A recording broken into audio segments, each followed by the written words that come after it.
श्रीमद् भागवत की पावन चर्चा सर्वधर्म कहते हैं नैमिष ज्ञान वैराग गौकर्त ग्रंथकारी भागवत रचना आदि आदि प्रकार की कथाएं आती हैं। और जब श्रीमद् भागवत की कथा से शुभारंभ शुरू से की जाती है तो प्रत्येक कथा के बारे में बताया जाता है। आज इस कार्यक्रम का आप इतने समय आप सभी लोगों को परीक्षित जन्म के पावन कथा से जोड़ने का प्रयास किया। आप लोगों ने श्रीमद् भागवत की कथा सुना होगा। एक वीरवर परीक्षित एक परीक्षित कौन है?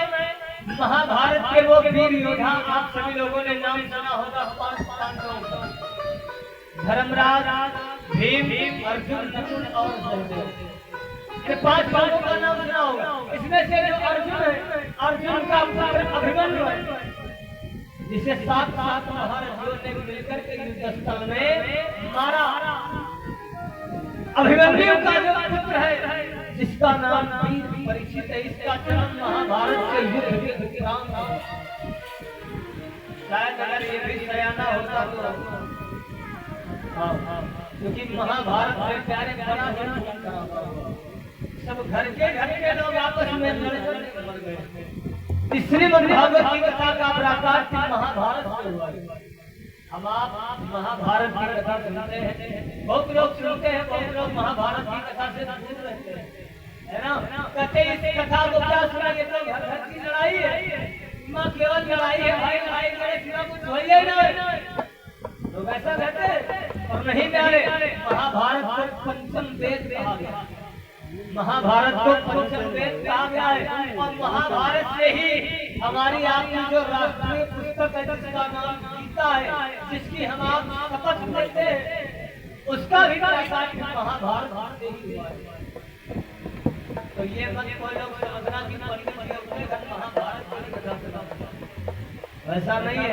वीर और परीक्षित के जन्म की कथा होगा क्योंकि श्रीमद् भागवत की कथा में आप लोगों ने सुना होगा परीक्षित जी को श्राप मिला था। लोमश ऋषि जी के द्वारा परीक्षित जी को श्राप मिला था कि तुम्हें परीक्षित नाम वही नाम जिस नाम को वीर और परीक्षित ने लोमश ऋषि महाराज के गले में डाला था। तो श्राप मिला था कि यही परीक्षित नाम आज का ढवेले के मध्य से लेकर के मर जाओगे। तब राजा परीक्षित ने मरने का जब नाम सुना तो भागीरथी गंगा के किनारे बालू की रमण रखी में बैठ गए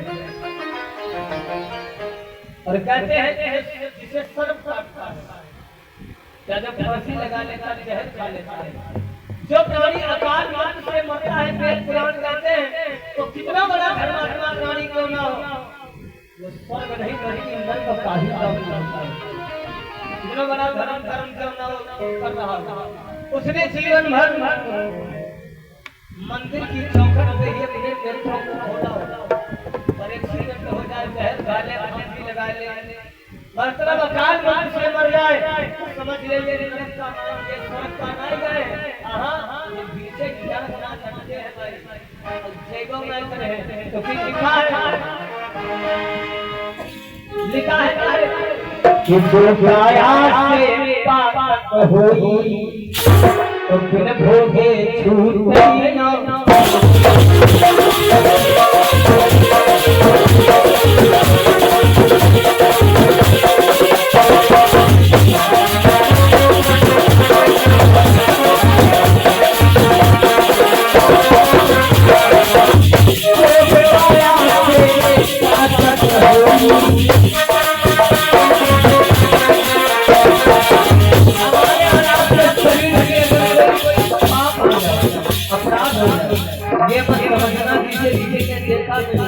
हम बच गए बचोगे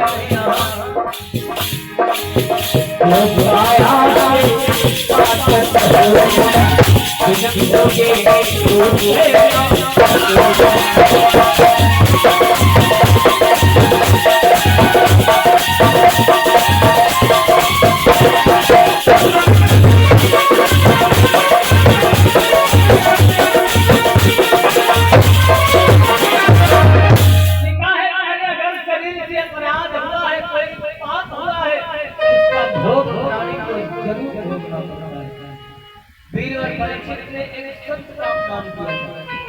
लोमस ऋषि महाराज जैसे संत का अपमान किया था, तो श्रृंगी ऋषि जी के द्वारा इनको श्राप मिला कि यही तक्षक नाम, जिस नाम को तुमने मेरे पिताजी के गले पे डाला है, यही तक्षक नाम आज का धर्म दिन जीवित होकर जाएगा, तुझे कष्ट लगा के मर जाएगा। तो वीर और परीक्षित ने भागीरथी गंगा के किनारे सुखदेव जी के मुखार में से श्रीमद् भागवत कथा को सुना। जिस श्रीमद् भागवत कथा के फल से परिणाम क्या हुआ कि वीर और परीक्षित के लिए स्वर्ग से विमान आया, जबकि ब्रह्मा के लेखने में लिखा है अगर कोई प्राणी अकाल मृत्यु से मरेगा तो नरक का गामी होगा। इसमें दुर्नकारी की कथा आती है। आप लोगों ने सुना होगा दुर्नकारी कितना बड़ा पापी है, अभी जाने और केवल श्रीमद् भागवत की कथा इसको सुना दी गई, मतलब केवल सुना दी गई ये ऐसी दवाई नाम ले कल्याण, इसको खाने की जरूरत नहीं है। तो दुर्नकारी के लिए भी स्वर्ग से विमान आया था, उसी प्रकार के और परीक्षित के लिए भी स्वर्ग से विमान आया। जब वीर और परीक्षित ने श्रीमद् भागवत कथा को सुना, और परीक्षित का जन्म देखो प्यारे कैसे हुआ। पहले बताओ ये मत समझना कि पंडित जी ने देखो महाभारत शुरू कर दिया, आवाज आए समझने में जो हुई है तो बड़ी है भोले बाबा की खराब सुना हुई। ध्यान देना प्यारे, लिखा है श्रीमद् भागवत में कि भारत ने भारत की ओर मारे अगणित वीर,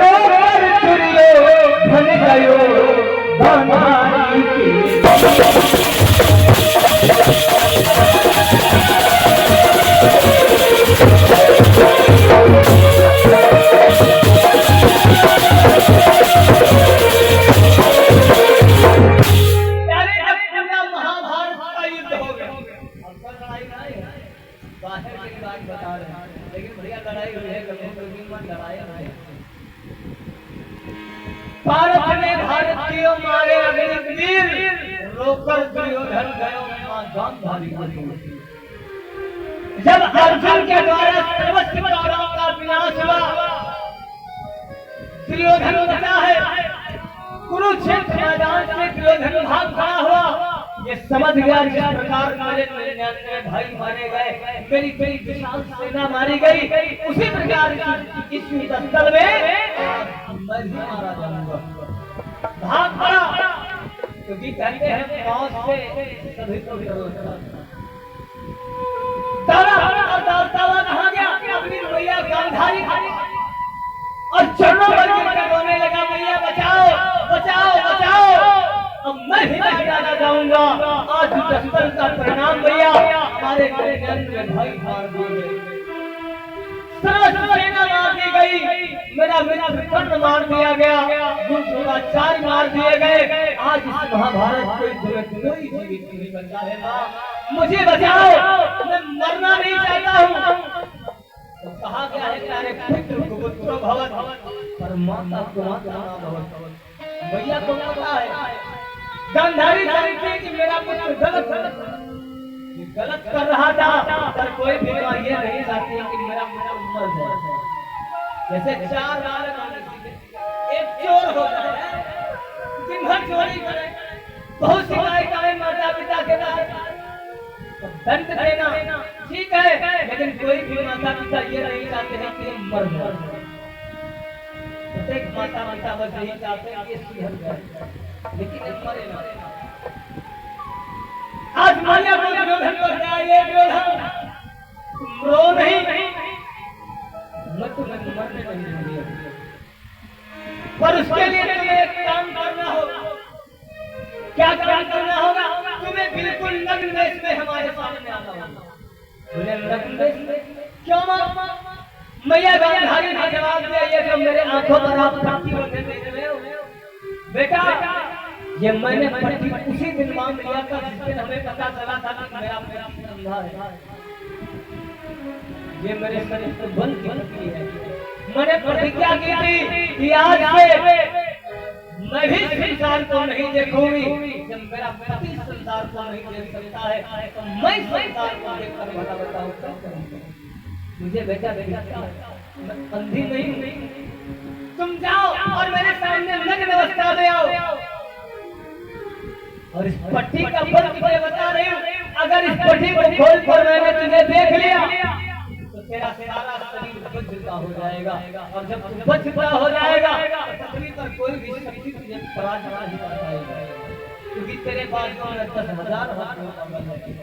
पर बेटा याद रहे तेरे शरीर पर कोई भी वस्त्र नहीं होना चाहिए। इस तरह समझ लेना, एक भी वस्त्र नहीं होना चाहिए। चल दिया ये अपनी शिविर की तरफ, वस्त्र निकालने लगा दौड़ते दौड़ते।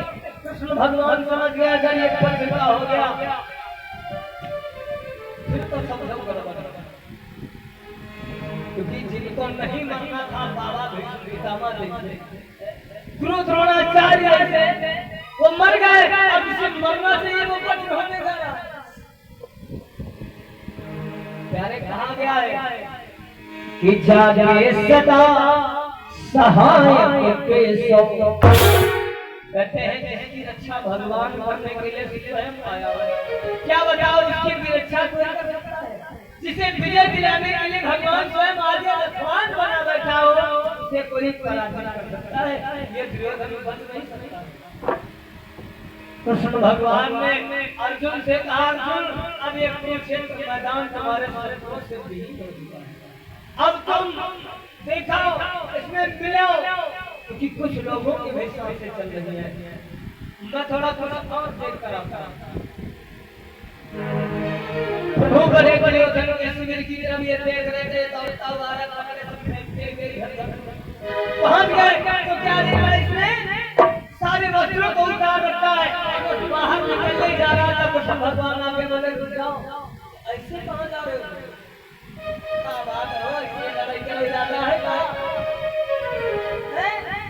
ऐसे लड़ोगे ज्यादा बॉडी सोडी से खाना है। अरे ये तुम कहाँ जा रहे हो?